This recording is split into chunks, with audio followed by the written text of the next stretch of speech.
In this video, I'm going to teach you how to use Kismia app. So in there, you can just go over to kismia.com and you should be able to see here this. You can actually download it on your Google Play or your App Store depending on your requirement. This device right there. So on Kismia, you can find it by searching for Google Play. Just proceed to click onto this install right here. Now, in order to create an account, you first need to install the application. And from in there, you can either log in or sign up. And from in there, you can actually meet people nearby. You can also discover specific distance regarding on your radius.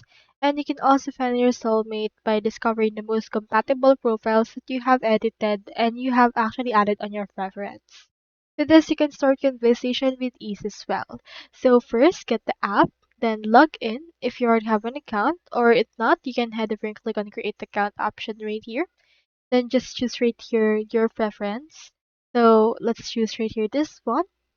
Let's input right here the name. Click on next. Input right here your birthday.